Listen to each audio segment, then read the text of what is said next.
In this video, we're going to be talking about our old friend, the Pythagorean theorem, and also the Pythagorean theorem converse.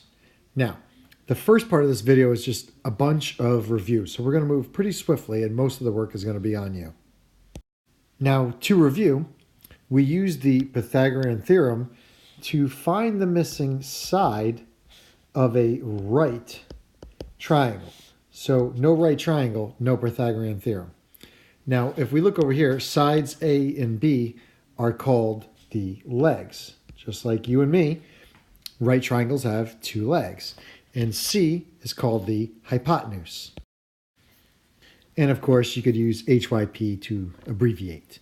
For any right triangle, the Pythagorean states that the sum of the square of the legs is equal to the square of the hypotenuse. Or, for short, A squared plus B squared equals C squared. So to get started, first and foremost, find the right angle, and across from the right angle is always the hypotenuse. It's important to understand who the hypotenuse is. It's the easiest to find because it's always across from the right angle. So then we come over and we write A squared plus B squared equals C squared. And the first thing I want to do is identify who C squared is in my problem. In this one, it's going to be X, so that'll be X squared. So 27 squared plus 22 squared equals X squared. On a side note, it would be just as fine to have 22 squared and then 27 squared. 27 squared is going to get us 729. 22 squared is going to be 484. And X squared is going to stay simply X squared. Now I'm going to combine like terms. That's going to get me 1,213 is equal to X squared. And now I'm going to take the square root of both sides to undo the square, and I'm left with X is approximately 34.8 when rounded correctly. Again, it said round my answer to the nearest tenth in this practice round, so there we go. At this point, you should do number one, then move on. Press pause now and finish number one. Onward and upward to number 4. Hopefully you've already completed number 1. Here's my right angle. Across the street from the right angle is the hypotenuse. So again, A squared plus B squared equals C squared. And now I'm going to substitute in C squared first, 30.5 squared. So I guess that means that I have 19.1 squared plus X squared. Now, it's not that this is any more difficult than the previous problem. It's just an extra step. First and foremost, I'm going to square 19.1 squared. X squared just stays X squared. And 30.5 squared becomes 930 and 25/100ths. Okay, now what? I'm going to subtract 364.81 from both sides. All right, and what are we left with? We're left with X squared equals 565 and 44/100ths. Now all we're left to do is to take the square root of both sides. The square root of X squared is X, and the square root of 565 and 44/100ths is approximately 23.8 to the nearest tenth. So that's our value of X. Now it's worthy to point out that the hypotenuse is always the longest side. 30.5 is longer than our 23.8, so that seems like a feasible answer. Now you can do number 3. So at this point, when you're done unpausing, you should have 1, 2, 3, and 4 complete. As we move into number 5 and 6, these are just a little bit different. Pulling from the similar triangles, what we have here is our altitude, which forms a right angle to the opposite side. So just sort of tracing out this blue triangle here, that's our right triangle. That would make this 24 our hypotenuse. Now there's also another right triangle over here with 24 as the hypotenuse. The question is, what is this piece? It's going to be half of 22, which is 11. So this is 11 and this is 11. Okay, so to solve our right triangle, I have X, 11, and 24. Here's our right angle. So again, come over here, A squared plus B squared equals C squared. Substitute in your hypotenuse across from the right angle. 24 squared is equal to 11 squared plus x squared. And you can come up with the value of x on your own. That'll be part of your work. I'm just helping you with the setup. Press pause and finish that one out on your own. Then I'll help you with number 6. Okay, with number 6, what appears to be a trapezoid is also a right triangle and a rectangle in disguise. So here's my right triangle. And if I have a right angle right here, then I also have a right angle right here and right there. Okay, so if this is x right here, then what I know from properties of rectangles, opposite sides are congruent. So this side is also x. So now I have this right triangle sitting right here. So opposite the right angle is my hypotenuse. So I begin to line it up. And I'm going to substitute in what I know to be my hypotenuse, which is 16 squared, and also the longest side. And that gives us x squared plus, now what is this piece? That's this piece right here. Now that entire length is 18, but this is 5, and so this portion of that 18 is right here. So 18 minus 5 would give us 13, so this must be 13. Hence, this is 13 squared. Now, if we had put 18 squared right here, you'd have to know that's not right, because remember, 16 is our hypotenuse, and that has to be the longest side. So that really wouldn't work. So now we have everything squared away, enough to solve for x. So you can go ahead and finish that one on your own. Number 7, very similar to number 6 in the fact that we're looking for x, but we have this big issue here. So what we're going to do is we're going to take this and we're going to attack this in 2 parts. Part 1 is going to be the triangle on the left. Part 2 is going to be the triangle on the right. Triangle on the left, we have a right triangle. Right angles right here and right here on the right side. Okay, because they're supplementary. They're a linear pair, so they're both 90 degrees. This is 14. This is, let's call it y, since x represents the entire length. And this is 12. So opposite my right angle, I'm all set. So I say a squared plus b squared equals c squared. And c squared, or c I should say, is my 14. And so that leaves us with y squared plus 12 squared. Now let's finish out the left side. First, I'm going to get y squared plus 144 is 196. I'm going to subtract 144 from both sides. And I'm going to get y squared is equal to 52. And now I'm going to take the square root of both sides. And I'm going to get y is approximately 7.2. So what's that? That's this piece right here. That's approximately 7.2.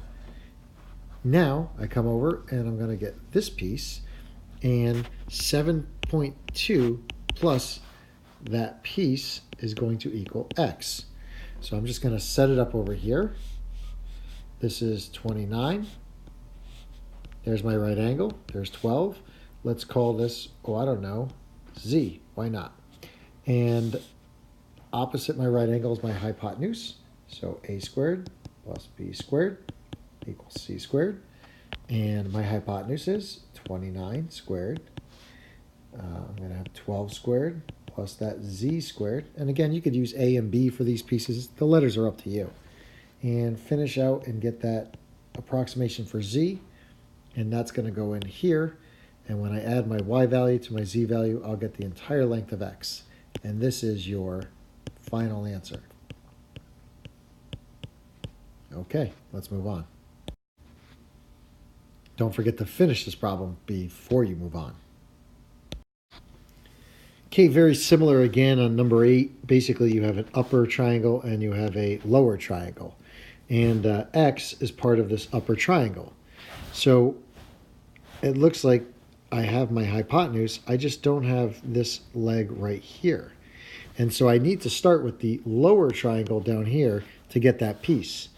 And so opposite the right angle is my hypotenuse. So I come down here and I say, well, a squared plus b squared equals c squared. Notice I keep writing it every time. Now I'm going to substitute in what I know. I know 25 to be that hypotenuse. And 10 squared is one of my legs. And let's call it a squared this time. Right, we'll call this side A. So what is A equal to? Well, I'm going to have to go through this and get a value for A. I'm going to take that value of A and I'm going to put it right here. A is equal to. Now for the other triangle up here, I'm going to say, well, A squared plus B squared equals C squared again. Okay. And I know that my C is 28 squared. I know I'm looking for X squared plus, and this is going to be where I put that A squared value. In fact, once I get A squared equals something, I could use that value and just substitute it right in here without squaring it, because that's the first thing I'm going to do. If that confuses you, just get the value for A and then re-square it. And when you're done, you should have a value for X as your, again, final answer. Now, if you have any questions, just step up and ask your friendly neighborhood math teacher for a little guidance. When you're done with this, move on. Press pause now and finish it up. We're going to skip over 9 and just kind of move into the word problems, or as I like to refer to them, application problems. So what do we have here? We have a roofer leaning a 16-foot ladder against the house. The base of the ladder is 5 feet from the house. How high up the house does the ladder reach? So we got ourselves a house here. Right? Give it a couple windows and a door. Okay, and then we have the ladder. And the ladder is leaning up the house. And we have this distance across the ground. I suppose we got some green grass. Let's think spring. And right, we got, hopefully the house forms a right angle against the ground. If not, we got a problem with the house. Now they told me that the ladder was 16 feet long. They told me that the ladder was 5 feet from the base of the house. And what we don't know is this height right here, right? So let's call that X. So it looks like that's my hypotenuse. So A squared plus B squared equals C squared. And again, if we start with who C is that ladder length, 16 squared. And I got a 5 squared, and I have an I don't know squared. And we're going to solve and get a length of how high this ladder reaches, and don't forget that that's going to be in feet. We want units for this. Next. Kurt is building a rectangular deck, so what should we do? I don't know. Draw a picture of a rectangle, I suppose. If the dimensions of the deck are 10 feet by 23 feet, well, then this is 10 feet on the short side and 23 feet on the long side. And that means that this is also 23 feet because it's a rectangle. And this is also 10 feet because this is a rectangle. Opposite sides are congruent. And I know that all rectangles have right angles. And it wants to know what is the length of the diagonal of the deck. And so what do we have? Looks like we're looking for the length of the hypotenuse. So A squared plus B squared equals C squared. It looks like these are our legs. So substitute that in and get the length of that hypotenuse. Again, I'm not going to keep filling out the whole thing. You should be catching on to this. Next. Ashley is jogging. She goes 3.4 miles east, 5.7 miles south. How far is she from her starting point? So here's where Ashley starts. She goes to the east, so she goes this way. She goes south, so she goes this way. The starting point is where? It's right here, so we're looking for that distance. We formed a nice right angle when we went from east to south, and so we just substitute in our values. That was 3.4, that was 5.7. Looks like we're looking for the hypotenuse, so I'll let you wrap that one up. Press pause and finish those two. All right, the last one, we have a 31-foot support wire is attached to the top of a 25-foot telephone pole to a point on the ground. And the question is, how far from the pole's base does the wire meet the ground? So you have this pole, right? So we'll make a little pole here. And what do you have? You have a support wire. the wire is attached to the ground to keep it from falling over. And the question is, how far from the pole's base? So the pole's base, right? This is the base of the pole. How far does the wire meet the ground? So we're looking for this distance here. So if this is our right angle, this is the hypotenuse. We know that the pole is 25 feet. We know that the support wire is 31 feet. So we're wondering how far the distance is from the base. So wrap that one up and then we're just about done here. Press pause and finish up the work. The first part of this video was essentially just a lot of review. Now the next part is the new stuff, this idea of the Pythagorean theorem converse. And so we're sort of going in reverse now, right? Pythagorean theorem sort of thinks forward, and now we're going to think in reverse. So what if we have c squared equals a squared plus b squared? Well, then the triangle obviously is a right triangle. That's what we've been saying all along.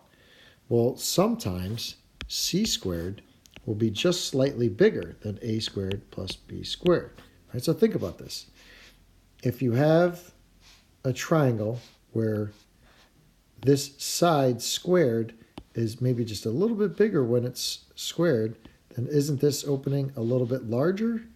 And this is a little bit larger than 90 degrees. So I guess that's an obtuse triangle, right? When c squared is larger than, right?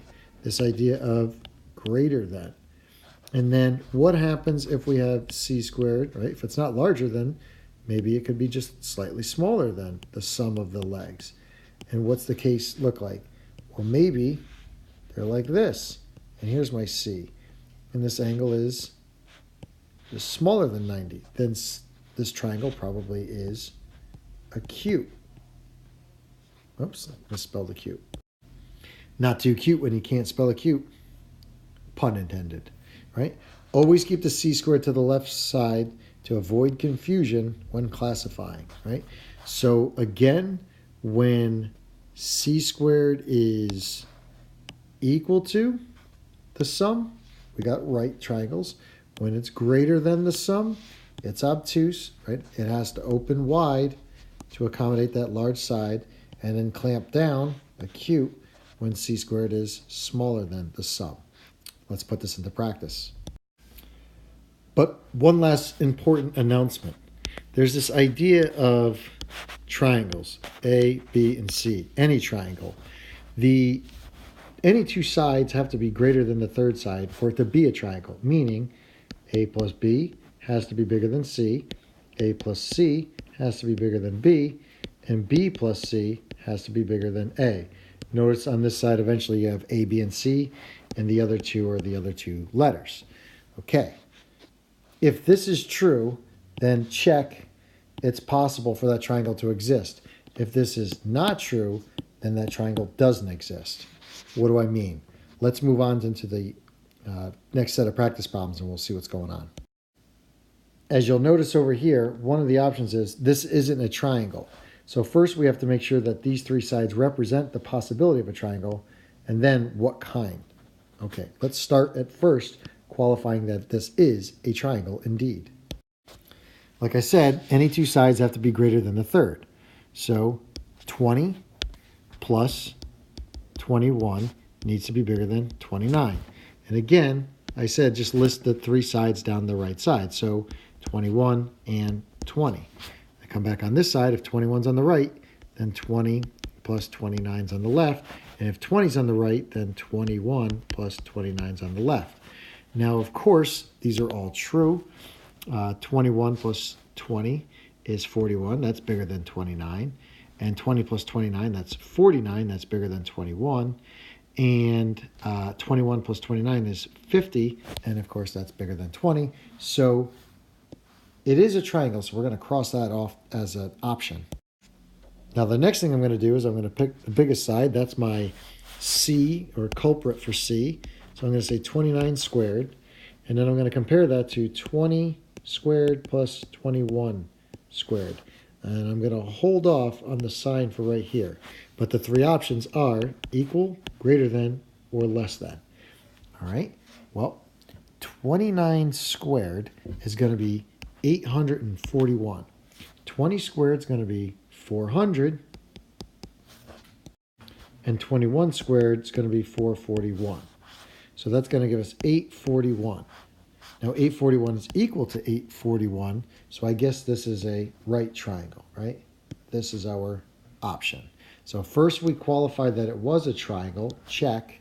Then we qualified that these were equal, so it must be a right triangle. Let's try this again. Now, as we go down the pike here, do we really need to check all three conditions? Well, to be honest with you, not really. If we grab the two smallest sides and just make sure that the two smallest numbers are bigger than the third one, then we're in good shape. And 17 plus 17 far surpasses the length of 22. So yes, this is a triangle. So we'll kind of cross that off. Obviously, 22 plus 17 is going to be bigger than 17. So we don't need to check anything but the two smallest sides. Now, I want to start checking out this idea of the biggest side, right? 22 squared, 17 squared plus 17 squared. And 22 squared is going to be 484. Now, 17 squared is 289 plus 289. 289 twice is 578. So who's bigger? 578 is bigger. So if c squared is less than a squared plus b squared, we said that this was an acute triangle. I'm really having trouble spelling that word acute, huh? So acute is our option for number 4. Skipping down to number 8, again, grab the two smallest sides. Obviously, 28 plus 11 is going to be bigger than 19, and 28 plus 19 is bigger than 11 because 28 is bigger than either of them all by itself. But the question is 11 plus 19 greater than 28? Well, 11 plus 19 is actually going to be 30, and 30 is bigger than 28. Check, so it's possible that this is a triangle. So what kind of triangle is it? Grab the biggest side. Right, we're going to have c squared compared to a squared plus b squared. And so is it equal to, greater than, or less than? That's the question. So it looks like 28 is our biggest side, so we'll call that c. 19 squared plus 11 squared. 28 squared is going to yield us 784. 11 squared is 121, and 19 squared is 361. And when we compare those, 784, 361 plus 121 is going to yield us 482. So this is way bigger than that. And when c squared is greater than a squared plus b squared, this is an obtuse triangle. So not only is it a triangle, but it is obtuse. Okay, let's look at one that's not a triangle. So what do we have here? I know that 23 is bigger than 15 and 8 all by itself, so 23 plus 15 is obviously bigger than 8, and 23 plus 8 is obviously bigger than 15. But 8 plus 15 is equal to 23, which is not greater than 23. So this is not a triangle, so there's no need to go any further. I don't need to talk about what kind of triangle it is because it's not possible to be a triangle, right? 8 plus 15 has to be greater than 23, not equal to 23. So no dice. Now, you go back and do 1, 3, 5, and 7, and I will tell you that you're going to get 1 obtuse, you're going to get 1 not, you're going to get 1 acute, and you're going to get 1 right. And that's not necessarily the orders in which they show up. I'm just letting you know that you have one of every flavor coming at you, right? An obtuse one, not a triangle, a acute one, a right one, and that's that. When you're done, you should have all of the notes complete on these first couple of pages. So again, you're going to check in after you've completed the notes in their entirety, okay? So first page, 1 through 13, all, omitting number 9. And then on the second page, you're going to have 1 through 8 done all. Then check in. Okay. That's enough out of me. Good luck.